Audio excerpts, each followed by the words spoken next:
Baiklah, Shalom, selamat pagi dan selamat datang saya ucapkan untuk Bapak Ibu dosen dan seluruh karyawan APA dari SPG Cikini, serta saya sapa juga selamat pagi, selamat datang untuk seluruh mahasiswa-mahasiswi semester 3 dan semester 5 tahun akademik 2020-2021. Nah, hari ini saya juga bersama dengan yang terhormat Bapak Ibu pimpinan yang sudah bersama saya tempat ini. Selamat datang di ibadah syukur dan sosialisasi perkuliahan semester ganjil tahun akademik 2020-2021 Senin 3 Agustus 2020.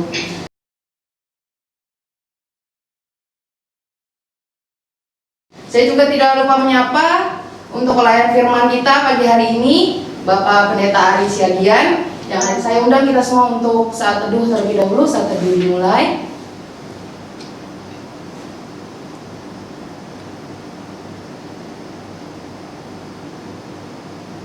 Amin.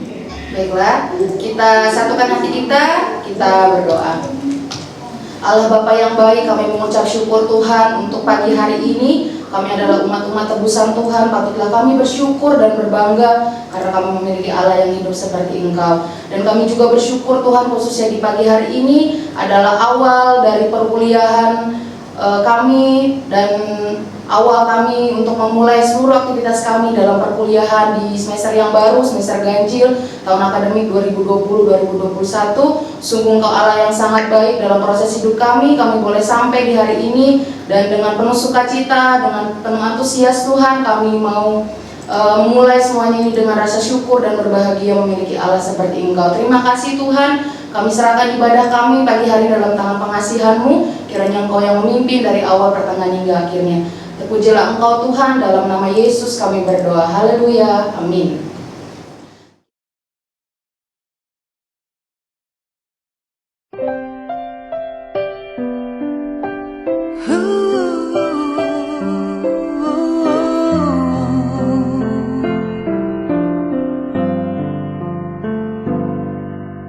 Bukan dengan kekuatanku ku dapat jalani hidupku tanpa Tuhan yang di sampingku. Ku tak mampu sendiri. Engkaulah kuatku yang menopangku. Ku pandang wajah-Mu dan berseru, pertolonganku datang dari-Mu. Peganglah tanganku, jangan lepaskan. Kaulah harapan dalam hidupku.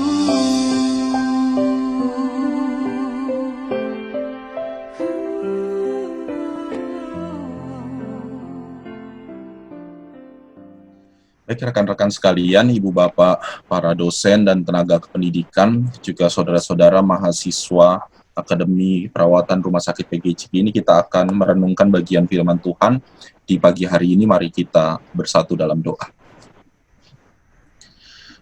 Bapa yang baik, di dalam Yesus Kristus mengawali setiap kegiatan kami selalu diingatkan bahwa kami tidak akan pernah bisa memulainya tanpa Tuhan. Ketika Tuhan bersama-sama dengan kami percaya bahwa penyertaan-Mu akan terus menopang dan menguatkan kami, pun ketika kami akan memulai kegiatan kami, pembelajaran kami di tahun ajaran yang baru ini ya Tuhan. Kami mohon penyertaan Tuhan. Dan ketika kami akan membaca dan merenungkan sabda-Mu, biarlah firman-Mu boleh sungguh meyakinkan kami untuk mau berjalan bersama dengan Tuhan. Bersabdalah, kami siap mendengarkannya. Di dalam nama Yesus Kristus, firman yang hidup kami berdoa. Amin. Ya, Bapak saudara sekalian, yang dikasih oleh Tuhan, bacaan Alkitabnya rada panjang. Semoga perenungannya tidak terlalu panjang juga. Saya akan bacakan Yosua pasal 3, ayat 1 sampai dengan ayat yang ke-17. Yosua 3 ayat 1 sampai dengan ayat yang ke-17. Untuk host, nanti saya mau minta tolong, saya akan share screen juga setelah pembacaan Alkitab dalam perenungannya. Yosua 3 ayat 1 sampai dengan ayat yang ke-17. Beginilah bagian firman Tuhan mengatakan, judulnya menyeberangi sungai Yordan. Yosua bangun pagi-pagi, lalu ia dan semua orang Israel berangkat dari Sitim, dan sampailah mereka ke sungai Yordan. Maka bermalamlah mereka di sana sebelum menyeberang. Setelah lewat 3 hari, para pengatur pasukan menjalani seluruh perkemahan dan memberi perintah kepada bangsa itu. Katanya, segera sesudah kamu melihat tabut perjanjian Tuhan Allahmu yang diangkat para imam yang memang suku Lewi, maka kamu harus juga berangkat dari tempatmu dan mengikutinya. Hanya antara kamu dan tabut itu harus ada jarak kira-kira 2000 hasta panjangnya. Janganlah mendekatinya. Maksudnya supaya kamu mengetahui jalan yang harus kamu tempuh, sebab jalan itu belum pernah kamu lalui dahulu. Berkatalah Yosua kepada bangsa itu, kuduskanlah dirimu, sebab besok Tuhan akan melakukan perbuatan yang ajaib di antara kamu. Dan kepada para imam itu Yosua berkata demikian, angkatlah tabut perjanjian dan menyeberanglah di depan bangsa itu. Maka mereka mengangkat tabut perjanjian dan berjalan di depan bangsa itu. Dan Tuhan berfirman kepada Yosua, pada hari inilah aku mulai membesarkan namamu di mata seluruh orang Israel, supaya mereka tahu bahwa seperti dahulu aku menyertai Musa, demikianlah aku akan menyertai engkau. Maka kau perintahkanlah kepada para imam pengangkat tabut perjanjian itu demikian. Setelah kamu sampai ke tepi air sungai Yordan, haruslah kamu tetap berdiri di sungai Yordan itu. Lalu berkatalah Yosua kepada orang Israel, datanglah dekat dan dengarkanlah firman Tuhan Allahmu. Lagi kata Yosua, dari hal inilah akan kamu ketahui bahwa Allah yang hidup ada di tengah-tengah kamu, dan bahwa sungguh-sungguh akan dihalaunya orang Kanaan, orang Het, orang Hewi, orang Feris, orang Girgasi, orang Amori, dan orang Yebus itu dari depan kamu. Sesungguhnya, tabut perjanjian Tuhan semesta bumi berjalan menyeberang di depan kamu, masuk ke sungai Yordan. Maka sekarang, pilihlah 12 orang dari suku-suku Israel, seorang dari tiap-tiap suku. Segera sesudah kaki para imam pengangkat tabut Tuhan semesta bumi berhenti di dalam air sungai Yordan, maka air sungai Yordan itu akan terputus. Air yang turun dari hulu akan berhenti mengalir menjadi bendungan. Ketika bangsa itu berangkat dari tempat perkemahan mereka untuk menyeberangi sungai Yordan, para imam pengangkat tabut perjanjian itu berjalan di depan bangsa itu. Segera sesudah para pengangkat tabut itu sampai ke sungai Yordan, dan para imam pengangkat tabut itu mencelupkan kakinya ke air di tepi sungai itu. Sungai Yordan itu sebak, sampai meluap sepanjang tepinya selama musim menuai. Maka berhentilah air itu mengalir. Air yang turun dari hulu melonjak menjadi bendungan jauh sekali di dekat Adam, kota yang terletak di sebelah Sarta. Sedang air yang turun ke laut Araba itu, yakni laut asin, terputus sama sekali. Lalu menyeberanglah bangsa itu di tentangan Yeriko. Tapi para imam pengangkat tabut perjanjian Tuhan itu tetap berdiri di tanah yang kering, di tengah-tengah sungai Yordan. Sedang seluruh bangsa Israel menyeberang di tanah yang kering, sampai seluruh bangsa itu selesai menyeberangi sungai Yordan. Demikian bacaan Alkitabnya bagi setiap kita semua, mengawali setiap langkah perjalanan ke depan di semester yang baru, di tahun ajaran yang baru ini. Saya berikan judul yakin pada firman-Nya yang tadi didasarkan dari bacaan Alkitab yang lumayan panjang, Yosua 3 ayat 1 sampai dengan ayat 17, sebuah peristiwa ketika orang Israel pun dalam sebuah perjalanan akan menghadapi sebuah tantangan kembali. Itu tantangan persoalan menyeberangi sungai Yordan, sungai yang mungkin tidak lebar-lebar amat, tetapi kemudian menjadi masalah tersendiri bagi mereka. Saya awali dengan sebuah pernyataan yang saya percaya semua juga mungkin sudah sangat familiar mendengarkan pernyataan ini. Saya nggak tahu saudara melakukan ini atau enggak. Katanya kalau mau sehat itu harus berjalan kaki 10.000 langkah setiap hari. Ini saya ngomong begini mungkin juga berlaku buat saya, saudara sekalian. Karena katanya kan berjalan kaki 10.000 langkah setiap hari, wah pasti membuat tubuh lebih sehat. Bahkan kalau di sini ada beberapa manfaat, mulai dari menurunkan berat badan sampai supaya kita bisa terhindar dari penyakit-penyakit yang menyeramkan itu, saudara sekalian. Tapi Bapak saudara sekalian yang dikasih oleh Tuhan, pernahkah kita kemudian mencari tahu bahwa sebetulnya berbicara tentang 10.000 langkah setiap hari dalam jalan kita ini tuh berasal dari filosofi orang Jepang sebetulnya. Jadi orang Jepang punya filosofi bahwa jalan kakilah sebanyak mungkin, gitu kan ya. Karena memang kita kemudian bisa melihat, mengetahui entah dalam tayangan atau kita melihatnya secara langsung, orang Jepang itu memang senang sekali yang namanya jalan kaki. Jadi bagaimana kemudian mereka punya sebuah dasar kehidupan, bagaimana bisa memanfaatkan tubuh dalam aktivitas-aktivitas yang ada untuk terus bergerak. Makanya saudara perhatikan orang Jepang itu rumah di mana, stasiun di mana, begitu kan misalnya. Dan mereka selalu berjalan kaki. Bahkan senang sekali berjalan kaki bergerombolan begitu, dengan jalan kaki yang langkahnya juga cepat. Karena berjalan kaki bagi mereka menjadi sebuah keuntungan tersendiri, bukan cuma persoalan berjalannya, tapi ada manfaat yang sangat positif yang bisa didapat khususnya secara fisik. Nah, saudara sekalian yang dikasih oleh Tuhan, ya memang berbicara tentang berjalan kaki ini berbicara tentang kesehatan fisik. Tapi kalau dalam konteks umat Israel, dalam bacaan Alkitab yang tadi kita baca bersama-sama, saudara sekalian, ternyata berjalan kaki, berjalan itu lebih daripada berbicara tentang aktivitas fisik. Dalam perjalanan orang Israel, saudara sekalian, berjalan itu berbicara tentang beriman kepada Tuhan. Bukan persoalan fisiknya yang berjalan kaki saja, tetapi berjalan bagi orang Israel ini berbicara tentang beriman kepada Tuhan yang mereka sembah. Karena dalam perjalanan itu mereka melihat bahwa keberadaan Tuhan sangat berarti bagi kehidupan mereka. Bukan menyangkut kesehatan semata, karena mereka berjalan kaki, apalagi berjalan kaki 40 tahun lebih lamanya. Dan bukan lagi berbicara tentang berapa langkah yang ditempuh, begitu kan. Pasti sudah lebih dari 10.000 langkah setiap hari. Tetapi bagi orang Israel, apakah dalam berjalan tersebut, dalam perjalanan tersebut, mereka sadar bahwa mereka berjalan bersama Tuhan. Mereka berjalan bersama Tuhan untuk menerima janji yang sementara Tuhan sudah siapkan bagi mereka. Ini ada gambar tentang peta perjalanan orang Israel dari Mesir menuju tanah Kanaan, perjalanan yang sangat tidak mudah, saudara sekalian. Sempat ada proses mereka harus memutar begitu kan ya, padahal bisa langsung, tapi itu bagian dari pekerjaan Tuhan bagi mereka. Jadi kita bisa bayangkan, sehat banget ini jalan kaki sepanjang ini, apalagi jalan kakinya 40 tahun, saudara sekalian, generasinya sampai berganti. Tapi kita mau lanjut bersama-sama bahwa perikop kita ini, saudara sekalian, sebetulnya diawali ketika Musa sudah berusia lanjut dan kemudian digantikan oleh penerusnya, yaitu Yosua. Kita bisa baca dan kita ketahui dalam perikop-perikop sebelumnya, saudara sekalian, kemana Musa pergi, Yosua ada bersama-sama dengannya.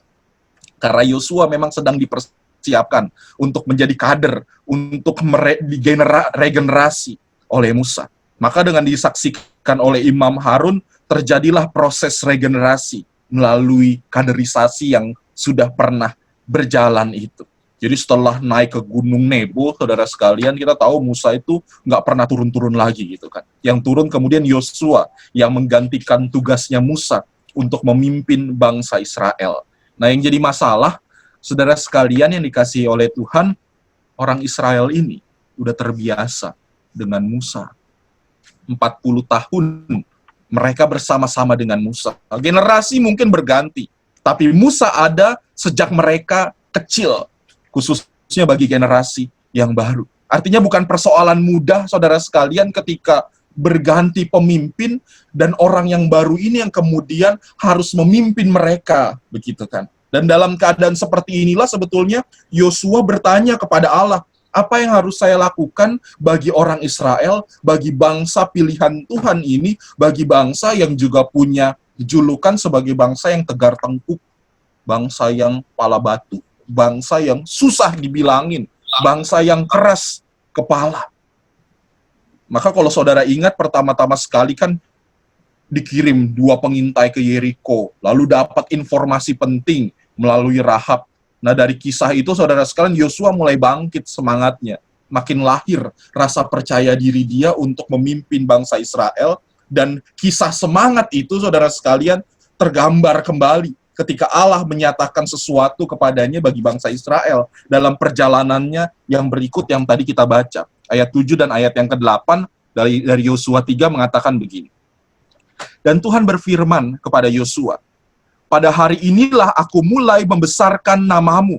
Jadi Tuhan mau mengangkat namanya Yosua di mata seluruh orang Israel, supaya mereka tahu, supaya orang Israel tahu, bahwa seperti dahulu aku menyertai Musa, demikianlah aku akan menyertai engkau.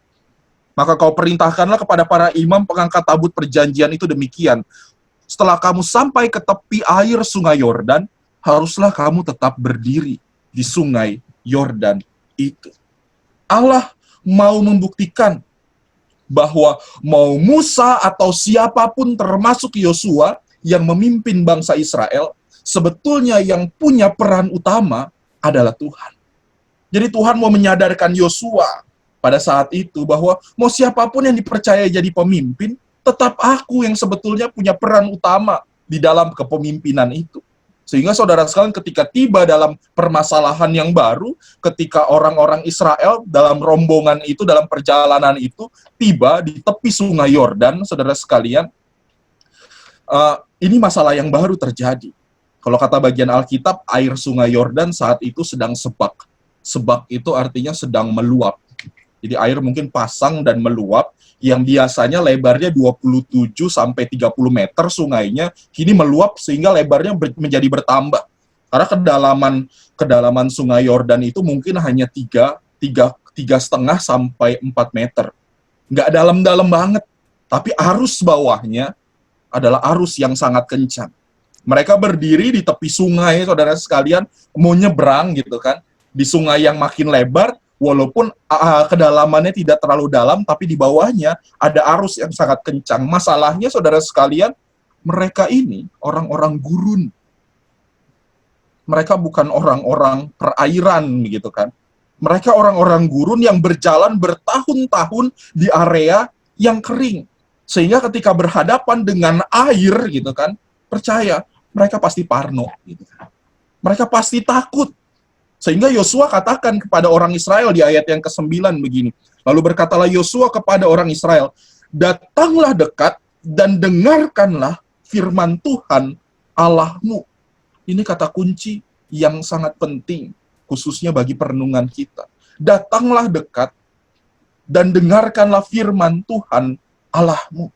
Ketakutan yang ada di depan, masalah yang ada di depan, sebetulnya mau disadarkan, jangan lari, jangan takut, dekati, samperin. Tapi juga dengarkanlah firman Tuhan Allahmu. Apa yang mau Tuhan katakan ketika engkau akan menghadapi masalah yang ada di depanmu. Hingga Yosua kemudian melakukan seperti apa yang diperintahkan Tuhan. Dia suruh para pembawa tabut itu jalan duluan. Sehingga kalau dalam kisahnya kita lihat, sungai membelah dan menjadi kering, lalu umat Israel berjalan melewati sungai yang kemudian menjadi kering itu. Nah, pertanyaan berikutnya, saudara-saudara sekalian yang dikasihi oleh Tuhan, oke, jadi orang Israel akhirnya bisa lewat, gitu kan, bisa nyeberang. Masalahnya, kalau kita yang jadi pembawa tabut, percaya saudara sekalian, pasti kita mikir gitu kan, berpikir ulang dan juga punya rasa takut. Masalahnya jalan duluan gitu. Tapi persoalannya saudara sekalian, ini adalah perintah Allah. Sehingga apa yang terjadi ketika ayat 15 dan ayat yang ke-16 betul-betul mengisahkan dengan detail apa yang terjadi itu. Segera sesudah para pengangkat tabut itu sampai ke sungai Yordan, dan para imam pengangkat tabut itu mencelupkan kakinya ke dalam air di tepi sungai itu, sungai Yordan itu, maka berhentilah air itu mengalir begitu. Air yang turun dari hulu melonjak menjadi bendungan jauh sekali di dekat Adam dan seterusnya. Lalu menyeberanglah bangsa itu di tentangan Yeriko. Peristiwa ini mengingatkan kita kembali, saudara sekalian, pada peristiwa yang pernah terjadi di Laut Teberau ketika orang Israel baru keluar dari Mesir. mereka juga harus melewati waktu itu mereka harus melewati laut Teberal. Laut terbelah dan mereka berjalan di situ.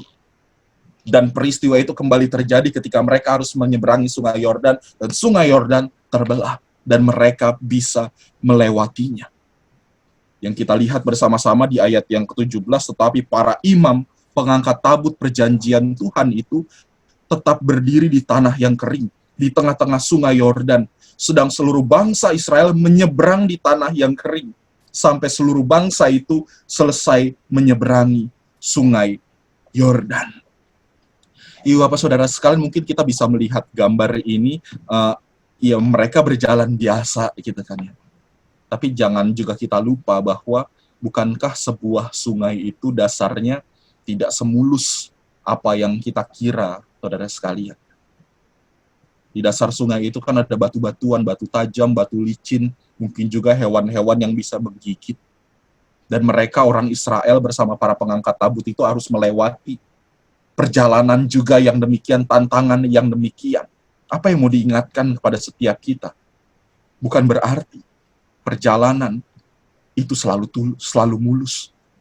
Meskipun Allah menjamin kehidupan dan keselamatan, meskipun Allah menjamin dengan penyertaannya yang luar biasa itu, kita diingatkan bersama-sama. Bukan berarti jalan yang harus dilewati itu selalu menjadi jalan yang mulus. Ini yang mau kita refleksikan bersama-sama ketika kita akan memulai perjalanan yang baru ini. Perjalanan mungkin bukan baru, melanjutkan perjalanan sampai pada final proses pendidikan yang ada bagi saudara-saudara sekalian para mahasiswa secara khusus ketika kita memulai tahun ajaran yang baru ini. Satu hal yang menjadi perenungan kita bersama-sama melalui perikop bacaan ini, saudara sekalian, seperti apa yang dikatakan dalam sebuah ungkapan, difficult roads often lead to beautiful destinations. Perjalanan yang sulit umumnya membawa kita pada tujuan akhir yang indah. Ini yang mau disegarkan bagi setiap kita, sesulit apapun perjalanan itu. Percayalah, kita akan sampai pada tujuan akhir yang indah. Baik Yosua, baik umat Israel, pun bagi saudara-saudara sekalian, dan bagi kita semua. Hal ini rasanya begitu relevan dalam kehidupan kita. Banyak orang, saudara sekalian, mengeluh karena proses. Tapi yang namanya iman, saudara sekalian, kita diingatkan, tidak berbicara tentang tujuan akhir semata.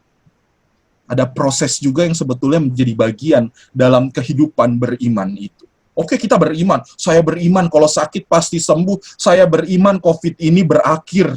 Supaya kita bisa belajar seperti biasa lagi. Saya beriman hutang saya lunas. Saya beriman bisa keluar dari segala kesulitan. Tapi kemudian kita diingatkan kembali oleh firman Tuhan bahwa iman tidak hanya berbicara tentang pernyataan akan kepercayaan. Tetapi iman itu juga berbicara tentang proses yang harus kita lewati di tengah perjalanan kehidupan yang penuh perjuangan. Saya dan kita semua yakin akan ada beautiful destination, tujuan akhir yang indah dari pendidikan saudara-saudara sekalian di institusi ini. Ya, kita yakin. Tapi jangan pernah lupa, imanmu juga diuji dalam proses pendidikan yang sementara engkau jalani di institusi ini. Mungkin kalau ngomongin ini bukan porsi saya, begitu kan ya. Ini porsinya ada Bu Yeni, Bu Lince, Pak Gama, dan para dosen-dosen yang lain. Tapi bukankah kita juga diingatkan dan disadarkan dalam perjalanan yang sementara sudah dijalani? Yuk kita mau punya tujuan akhir, bisa sukses, belajar di Akper. Tapi juga belajar di Akper udah perkara tugasnya banyak, prakteknya juga banyak, gitu kan, belum lagi berbagai dinamika yang ada, dan sebagainya. Tetapi melalui firman Tuhan pada pagi hari ini, kita diajak untuk kembali percaya bahwa proses tidak akan pernah membohongi hasil akhirnya. Ketika engkau tekun, ketika engkau jujur, ketika engkau tulus, maka kita pun akan siap terima hasil yang Tuhan sudah siapkan bagi masa depan kita. The difficult roads often leads to beautiful destinations. Perjalanan yang sulit akan membawa kita pada tujuan akhir yang indah. Maka tetaplah berpegang pada firman Allah, yakin selalu, dan jalanilah setiap proses dengan sebuah keyakinan bahwa Tuhan berada di tengah setiap proses yang kita jalani. Selamat melanjutkan perjalanan, saudara sekalian. Tuhan menolong dan menopang kita semua. Amin.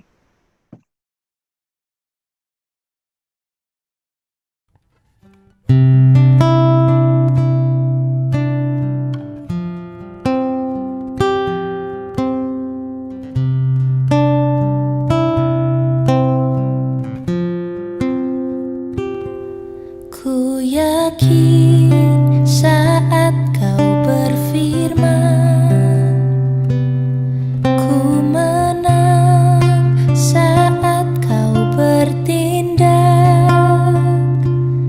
Hidupku hanya ditentukan oleh perkataanmu. Ku aman karena kau menjaga. Ku kuat karena kau menopang. Hidupku hanya ditentukan oleh kuasa-Mu.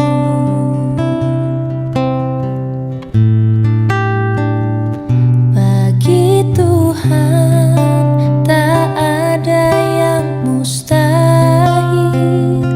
Bagi Tuhan tak ada yang tak mungkin. Mujizat-Nya disediakan bagiku. Ku diangkat dan dipulihkannya.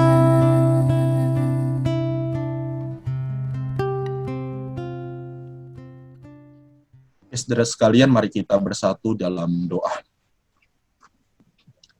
Bapa di surga, di dalam Yesus Kristus, Tuhan Juru Selamat kami yang hidup, kami bersyukur untuk firman Tuhan yang boleh menyapa, bahkan meyakinkan kami untuk terus melanjutkan perjalanan di dalam penyerahan diri hanya kepada Tuhan. Yakin dan percaya bahwa kehidupan beriman kami menjadi sebuah kehidupan beriman yang luar biasa. Ketika kami tidak hanya berfokus pada tujuan akhir, tapi kami juga yakin bahwa dalam setiap proses yang kami jalani, ada Tuhan yang selalu menyertai kami. Kami selalu yakin Tuhan bertindak dalam kehidupan ini, bahkan Tuhan berkuasa penuh atas setiap jalan kehidupan anak-anak-Mu ini. Maka biarlah kami terus menyerahkan diri kami untuk terus dipimpin dan dituntun oleh Tuhan saja.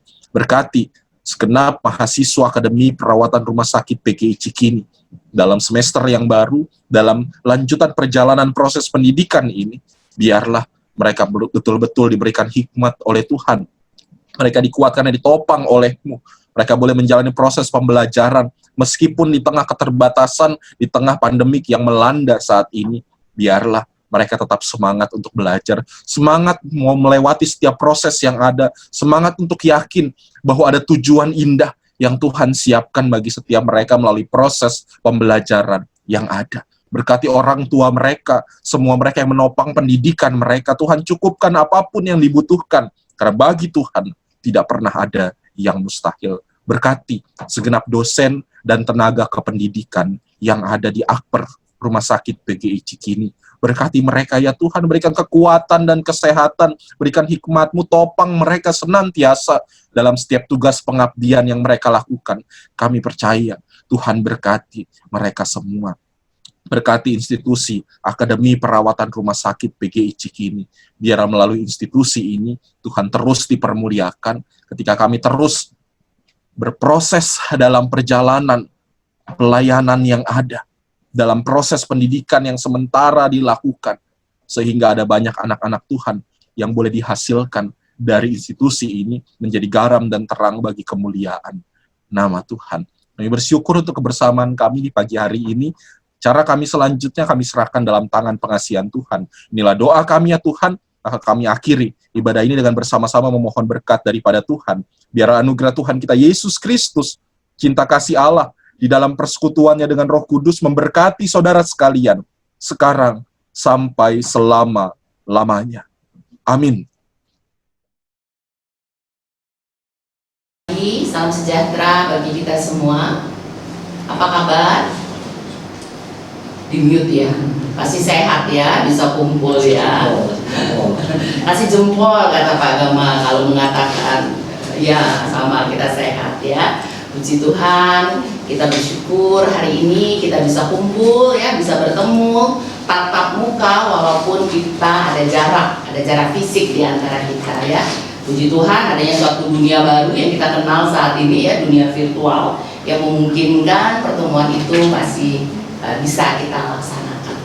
Oke, terima kasih untuk kehadirannya yang saya hormati pimpinan Akper, Pak Gama, Bu Lince ya, ibu-ibu dosen, bapak dosen yang saya lihat ada, Bu Ati, Bu Diana, itu yang terlihat sekilas, Ibu Lolita ya. Bu Sri Unun ya, semua selamat pagi, juga tenaga kependidikan Akper. Terima kasih untuk Pak Ari yang sudah menguatkan kita, Pendeta Ari. Ini semua kita sadari ya, seluruh kita sedang berada di dalam situasi yang sulit. Tapi marilah kita jalani bersama-sama untuk kita mulai menanti bisa melihat di akhirnya bagian yang indah itu. Nah, kita bersyukur karena kita bisa memulai tahun ajaran baru ini. Kita memang mempercepatnya lebih awal dari biasanya 1 bulan.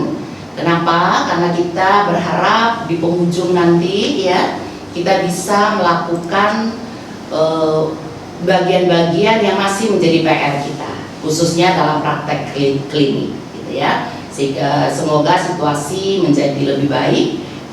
Kemudian kita bisa melakukan praktek klinik tentu dengan kehati-hatian, dengan mengikuti prosedur pencegahan COVID yang berlaku.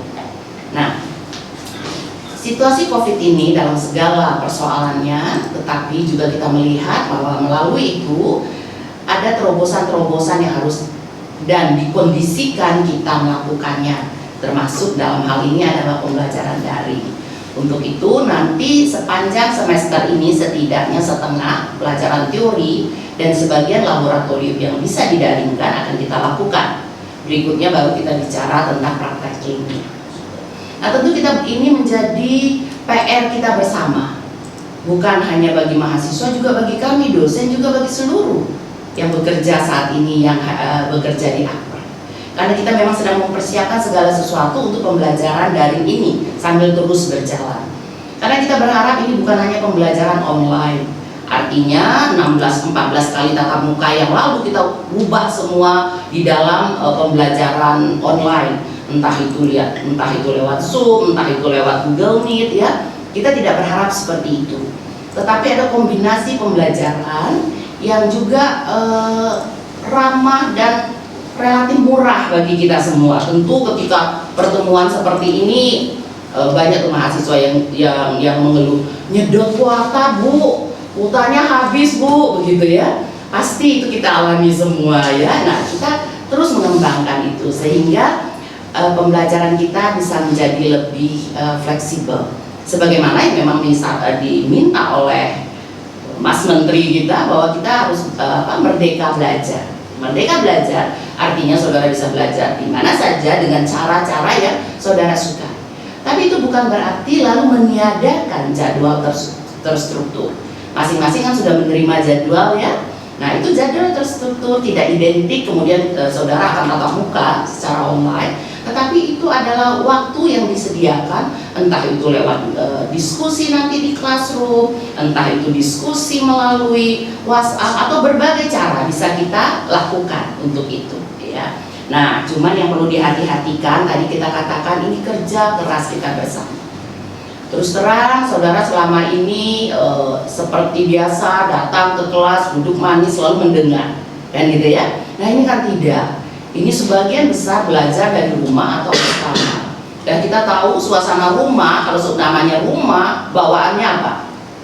Rebahan gitu ya, pakai baju yang sesantai mungkin, nyaman kan gitu. Itu memang suasana rumah. Itu tak bisa kita pungkiri. Nah, tetapi mari sama-sama juga kita sadari bahaya itu gitu ya. Jadi sadar betul kondisinya. Seperti tadi saya lihat cukup banyak yang terlambat. Mudah-mudahan itu karena masalah jaringan. Tapi mungkin bisa juga tadi bawaan rumah masih tidur. Ya, yang tadinya harus berangkat ngejar kereta atau bus sekarang bisa tidur-tiduran, dan itu bahaya gitu ya. Nah, hal-hal ini perlu diwaspadai ya, karena dengan tentu pembelajaran daring ini tidak seideal ya, sangat ideal dalam kondisi saat ini. Nah, mari kita minimalkan, dan kita tahu juga kondisi ini tentu berdampak banyak, termasuk di dalam ekonomi keluarga kita. Nah, untuk itu mari kita sama-sama meminimalkan masalah dalam situasi ini.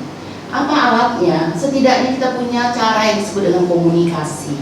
Mari diperkuat, diperbanyak, entah itu dengan PA, entah itu dengan dosen sendiri, atau bagian lain yang dirasa bisa untuk menolong. Sehingga kalau ada masalah tidak berlarut ya. Sebagai pengalaman kemarin waktu minggu perbaikan ya, atau semester perbaikan beberapa, kadang-kadang ada masalah terus diam. Sementara waktu berlalu, waktu tidak menunggu. Pada akhirnya akhir semester nilai harus dikeluarkan. Saudara harus menerima ternyata lulus atau tidak, kan gitu. Tetapi kalau dari awal ada persoalan-persoalan yang bisa menghambat proses pembelajaran, mari bicarakan. Ya, mari kita sama-sama selesaikan. Pasti ada cara, pasti ada jalan keluar. Ya, pasti ada.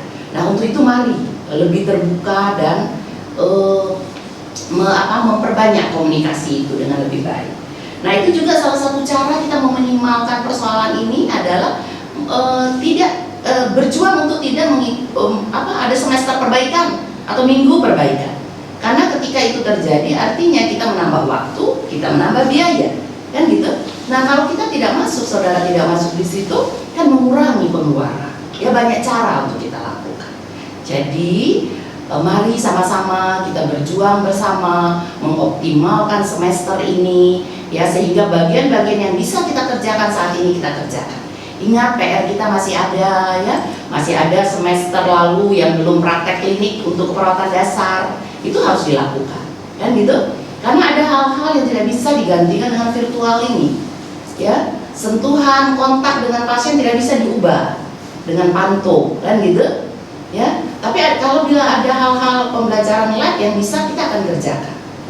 Nah, apakah kemungkinan nanti saudara akan datang ke akper? Bisa ya, bisa, tetapi tentu seperti ketentuan yang berlaku, jumlahnya sedikit, dengan menggunakan masker dan segala cara pencegahan itu kalau memang diperlukan data, khususnya tentu untuk pembelajaran laboratorium. Contohnya semester ini ada pembelajaran kegawat daruratan, kan nggak mungkin belajar resusitasi di rumah, kan gitu ya, harus datang ke kantor. Nah, hal-hal seperti ini nanti yang penanggung jawab mata kuliah akan lebih tahu bagian-bagian mana yang harus datang atau tidak. Tapi setidaknya Pak Gama dan tim sudah merencanakan bahwa sampai November ya Pak ya, sampai pertengahan November saudara akan semua belajar dari rumah. Ya, mudah-mudahan dalam berjalannya waktu juga ada perbaikan-perbaikan di dalam pandemi ini ya. Oke, oleh karena itu mahasiswa sekalian ya, pesan saya yang terakhir adalah jaga kesehatan. Ya, ingat klaster-klaster baru saat ini adalah di tengah-tengah komunitas, di mana kita merasa aman, kumpul-kumpul teman gitu ya, kumpul-kumpul teman sehobi, atau yang kita merasa baik-baik saja, justru itu sedang bisa terjadi di sana. Ingat, kita ini sekolah keperawatan ya, yang identik dengan menjaga kehidupan. Untuk itu mari ambil bagian, setidaknya menjaga kesehatan diri kita, menjaga kesehatan keluarga, dan jangan sampai kita yang menjadi sumber persoalan itu. Oke, sebagaimana tadi Pak Ari sudah menguatkan kita ya, ini masa-masa sulit, tetapi marilah kita bersama seluruh sivitas ya, seluruh sivitas akper Rumah Sakit PGI Cikini, kita bergandengan tangan, kita bersama, dan kita meyakini Tuhan menolong kita melewati saat-saat sulit ini, dan nanti dari sana kita akan mengalami apa yang disebut dengan pengalaman iman, bagaimana Tuhan menolong setiap kita ya, untuk kita boleh melihat bahwa Tuhan itu setia, kasihnya tak berkesudahan bagi setiap kita. Terima kasih atas perhatiannya. Selamat memulai perkuliahan baru. Saudara mampu, kita akan dimampukan. Terima kasih. Selamat pagi semuanya. Coba boleh senyum meskipun di ruangan masing-masing, boleh kasih jempolnya biar kita di sini juga melihat ada respon ya. Oke, luar biasa. Nah, terima kasih untuk Pak Ari ya, firman yang sangat menguatkan. Terima kasih juga untuk Bapak Ibu dosen yang sudah sama-sama boleh berkumpul via virtual. Nah, saya akan menyampaikan dari bidang akademik secara singkat. Yang pertama saya akan menyampaikan terkait dengan kalender kegiatan akademik seperti yang sudah disampaikan oleh Ibu Yeni selaku Direktur Akper, bahwa perkuliahan untuk semester 3 dan 5 terhitung akan dimulai hari ini. Coba bilang kanan kirinya, kalau memang ada, kalau enggak boleh angkat tangannya, katakan semangat. Semangat ya. Jadi perkuliahan dimulai per hari ini, tanggal 3 Agustus 2020. Kemudian akan berakhir sampai kapan? Perkuliahan efektif dari tanggal 3 Agustus sampai 20 November. Nah, kemudian untuk timeline kegiatan akademik saat ini sedang dirancang desainnya. Mahasiswa jangan khawatir, nanti akan disosialisasikan. Oleh sebab itu kami berharap semua nomor HP mahasiswa yang aktif sudah ada di dalam grup mahasiswa tahun ajaran 2020-2021. Seperti yang sudah disampaikan beberapa hari yang lalu, jika memang tidak ada nomor HP-nya, silakan segera menghubungi nomor admin kita ya untuk bisa didaftarkan. Sekali lagi, kita akan mulai perkuliahan tanggal 3 Agustus sampai 20 November. Kemudian untuk timeline ujian, kapan akan praktek lab, dan kapan akan praktek klinik, mahasiswa nanti akan melihat dari timeline akademik yang akan kita share. Itu yang pertama. Kemudian yang kedua, pembelajaran kita saat ini fokus secara daring. Jadi pembelajaran yang menggunakan sistem online. Oleh sebab itu, di dalam mata kuliah yang ditempuh untuk mahasiswa semester 3 dan 5, ada beberapa perubahan mata kuliah, yang mana yang saat ini kalian ambil dalam KRS lebih banyak menitik beratkan mata kuliah dengan teori. Oleh sebab itu, kami berharap mahasiswa boleh mengikuti perkuliahan tetap dengan baik. Kami sangat berharap tidak ada lagi mahasiswa yang akan masuk ke dalam minggu ataupun semester perbaikan. Ini harapan ya, bukan berarti pasti tidak akan ada yang masuk. Ini harapan kami sehingga besar harapan mahasiswa tetap aktif, tetap mengikuti perkuliahan dengan baik. Seperti itu. Kemudian yang ketiga, untuk pembelajaran daring ini apa yang media yang bisa digunakan? Media yang bisa digunakan mulai bisa menggunakan media yang paling sederhana. Yang paling sederhana adalah WhatsApp. Oleh sebab itu, sekali lagi pastikan nomor yang sudah didaftarkan adalah nomor yang aktif. Sehingga nomor itulah yang akan kita gunakan untuk mendaftarkan kalian nantinya dalam grup-grup mata kuliah. Di mana grup WhatsApp tersebut nanti dikelola oleh penanggung jawab mata kuliah masing-masing. Kemudian yang kedua, bagaimana Pak untuk absensi? Akademik akan mengelola pembelajaran melalui classroom, dan ini adalah anugerah yang sangat besar khususnya bagi kita semua, keluarga Akper, terutama untuk mahasiswa Akper, karena Akper Cikini memiliki fasilitas Google Classroom yang notabene tidak semua kampus memiliki. Oleh sebab itu, kalau mungkin selama ini di semester-semester sebelumnya belum maksimal penggunaan Classroom, di semester ini dengan pembelajaran daring kita akan maksimalkan Classroom. Kemudian persiapan apa yang harus dilakukan? Minimal mahasiswa tahu email dan passwordnya. Jangan sampai sudah semester 5 masih belum tahu password emailnya apa. Nah, ini laporan yang sering kita dengar dari bagian IT. Termasuk juga halnya username dan password untuk Siaka. Tolong dicatat baik-baik. Kalau perlu dimasukkan dalam dompet ataupun dalam HP-nya, dicatat username, password, email, ataupun classroom, ataupun siapkan. Karena sekali lagi kita menggunakan sistem pembelajaran daring. Kemudian untuk pemanfaatan classroom nanti akan dibantu oleh bidang akademik, jadi tidak perlu khawatir, akan secara perlahan-perlahan, pelan-pelan bagian akademik akan memfasilitasi. Oleh sebab itu, bidang akademik juga akan mengingatkan terutama dalam hal absensi. Jadi kita akan tahu mahasiswa mana yang aktif selama di classroom dan mahasiswa mana yang sama sekali tidak aktif. Dan rekap kehadiran akan tetap akademik gunakan sebagai bahan untuk menentukan apakah mahasiswa layak untuk mengikuti ujian tengah semester ataupun ujian akhir semester. Oleh sebab itu, sekali lagi, meskipun kalian belajar di rumah, biarlah tetap sama halnya kalian belajar di kampus. Hanya membedakan adalah lokasi tempat kalian belajar saat ini ada di rumah dan media yang digunakan adalah dengan cara online. Tetapi ketentuan penilaian, ketentuan absensi dan sebagainya tetap menggunakan aturan yang sama ketika kalian ada di kampus. Kemudian yang terakhir, kami berharap mahasiswa seperti yang disampaikan oleh Ibu Direktur aktif. Yang dimaksud aktif adalah jikalau ada kendala, tolong sampaikan ke dosen PA masing-masing. Gunakan dosen PA yang ada di kampus sebagai orang tua kalian yang ada di kampus. Jangan sampai dengan memasuki semester saat ini masih belum tahu siapa nama dosen PA-nya. Yang sudah tahu nama dosen PA-nya boleh jempol, kasih jempol ke layar. Apakah masih tahu nama dosen PA-nya? Oke, mayoritas masih tahu ya.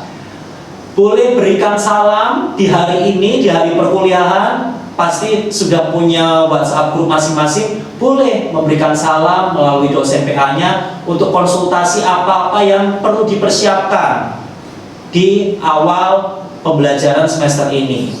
Sekali lagi, jikalau ada kendala, sampaikan ke dalam melalui dosen PA, sehingga itulah yang membuat kami dari tim akademik akan mengetahui keberadaan kalian. Jangan sampai sama sekali tidak ada percakapan ya, sehingga membuat kami dari bidang akademik juga kesulitan untuk memantau aktivitas mahasiswa. Meskipun mungkin ada di luar pulau, saya percaya ketika kita ada keinginan untuk melakukan percakapan, mempertanggungjawabkan tugas kita sebagai mahasiswa, pasti nanti kita akan fasilitasi dan kita akan cari jalan keluarnya. Baik, mungkin dari saya itu, dari tim akademik, sambil nanti kita akan berproses dari hari ke hari, bagaimana proses pembelajaran terutama dengan menggunakan classroom, bagaimana menggunakan absensi dengan classroom, kita akan berproses. Satu pesan terakhir, harapannya adalah semua mahasiswa mengaktifkan sosial medianya dan tolong follow Instagram ataupun subscribe YouTube kita. Karena nanti di situ kita akan menyediakan beberapa video pembelajaran. Dan YouTube kita masih perdana, masih kurang lebih dalam waktu 1 bulan ini di launchingnya. Harapannya kalau nantinya ada 100 subscriber minimal, nantinya kita bisa mengadakan salah satu agenda terdekat, terutama untuk kakak tingkat kalian, yaitu Yudisium, yang nantinya bisa ditayangkan secara YouTube, live YouTube, sehingga nanti orang tua, keluarga, kerabat bisa melihat acara ini.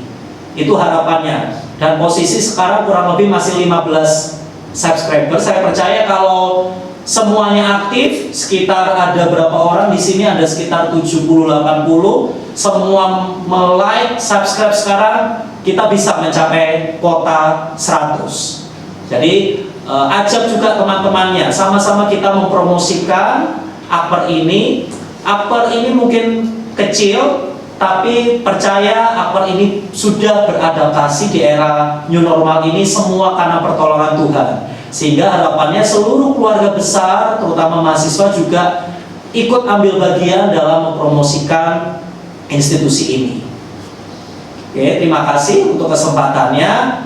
Tetap semangat, jaga kesehatan, tetap perhatikan protokol kesehatan yang mungkin nanti akan disampaikan oleh Bu Lince. Kalau seandainya nanti memaksa mahasiswa akan datang ke kampus, bagaimana protokol kesehatannya, jadi nanti sama-sama diperhatikan.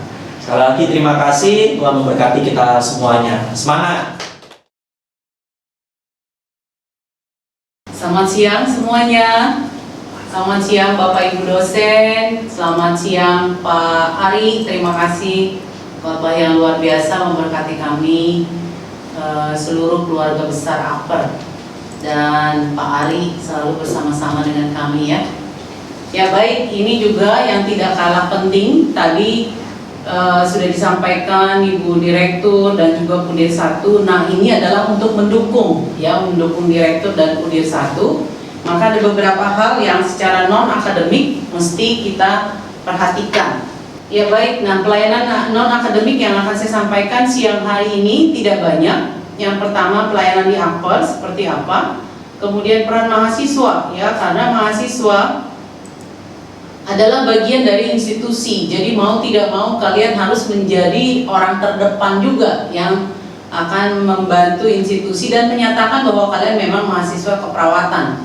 Kemudian etika, lalu administrasi keuangan. Nah, ini adalah APER Rumah Sakit PGI Cikini sudah memiliki akun Instagram dan lain sebagainya.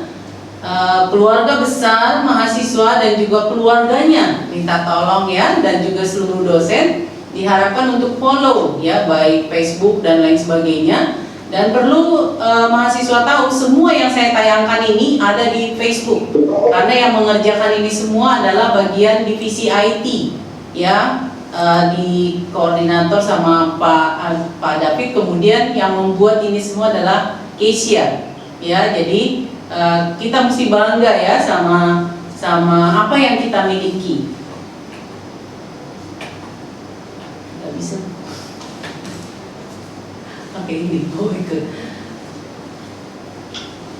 ya.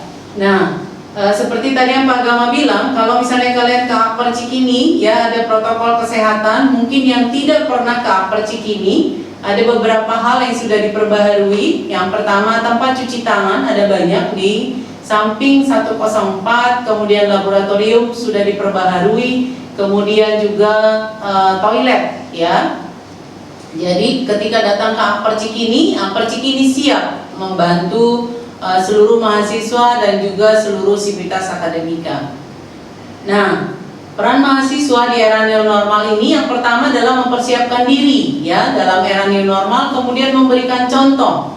Kalian adalah garda terdepan di masyarakat ya, untuk menjadi teladan bahwa kalian adalah mahasiswa keperawatan.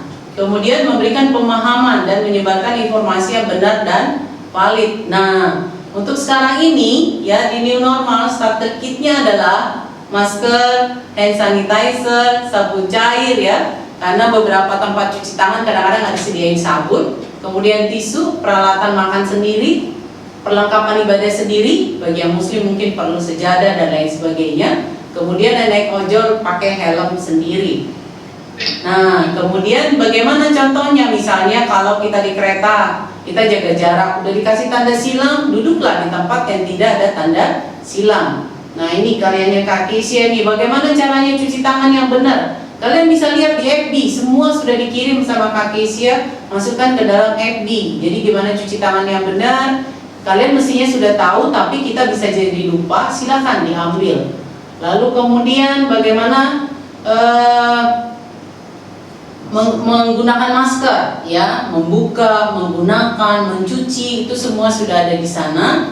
Kemudian bagaimana menjaga jarak ya. Jarak yang disarankan memang 1 meter, tetapi kalau kita baca dari inian WHO 1,6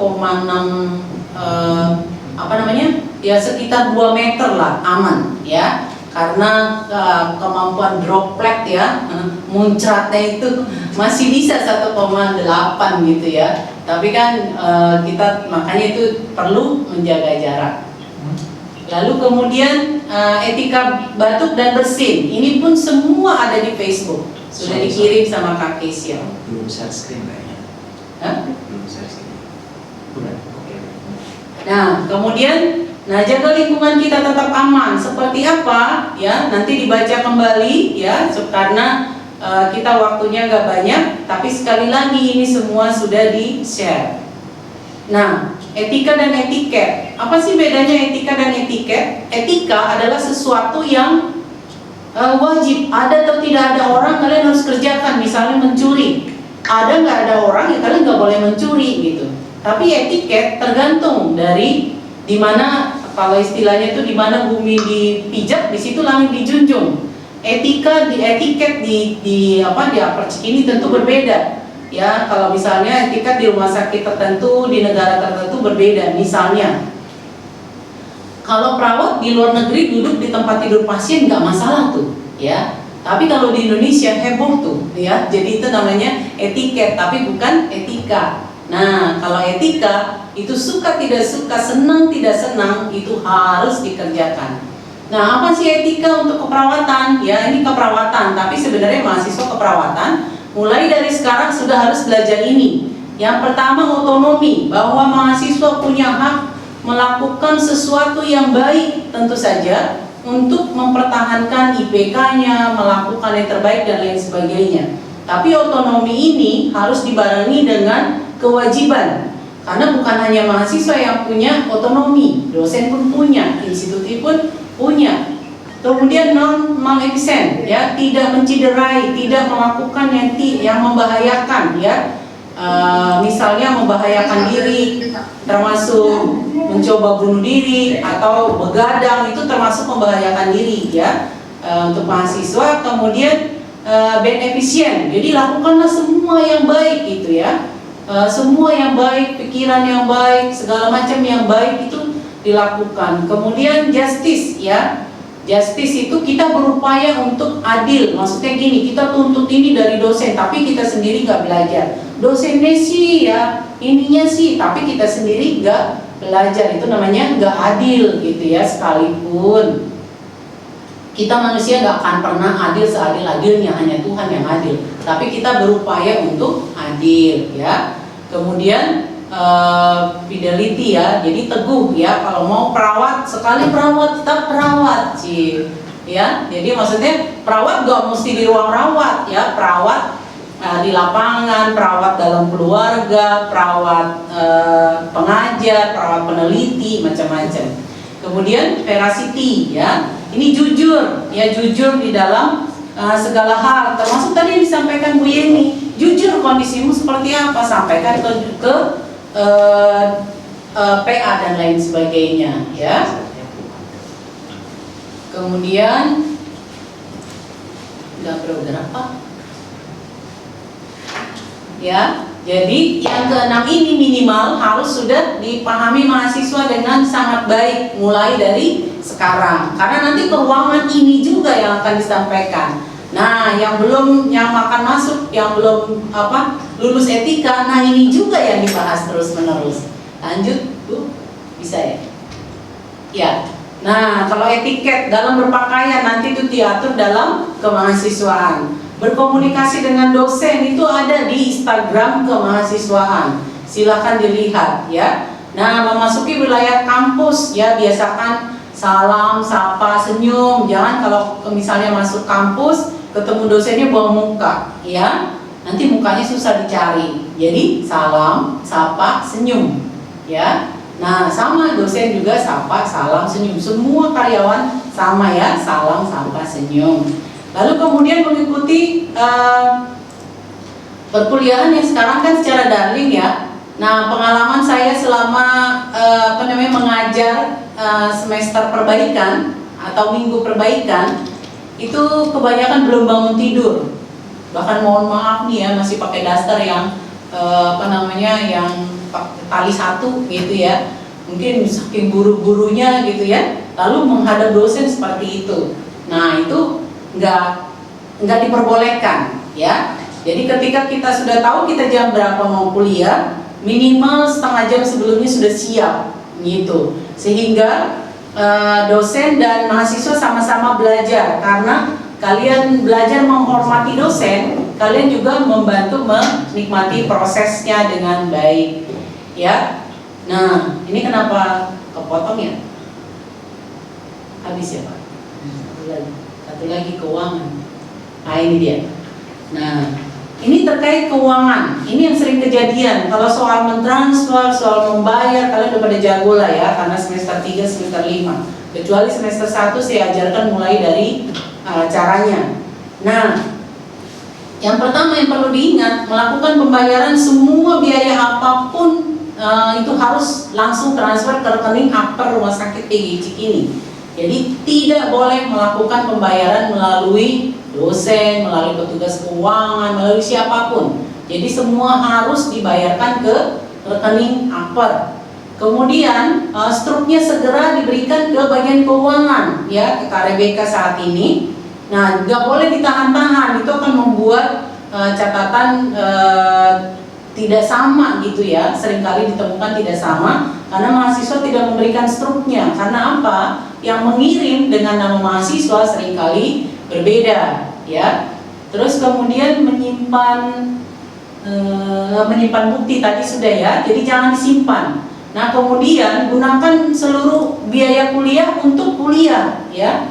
Karena seringkali ketemunya biaya kuliah dipakai buat beli handphone, buat beli sesuatu yang lain, ya. Nah, terus kemudian diskusi seperti tadi yang disampaikan Pak Gama dan Bu Yeni, diskusi dengan PA, apa masalahmu gitu ya. Sekalipun mungkin gak ada solusinya, tapi kan setidaknya kita bisa mendoakan dan lain sebagainya. Jadi itu ya, untuk seluruh mahasiswa, kalian tetap semangat, lakukan yang terbaik. Apapun yang kalian seperti tadi, bahwa hidup tuh gak selalu mudah. Bahkan untuk tadi kata Pak Ari, kalau mau melihat pemandangan yang indah, kita perlu jalan berliku. Nah, demikian dari saya, terima kasih banyak.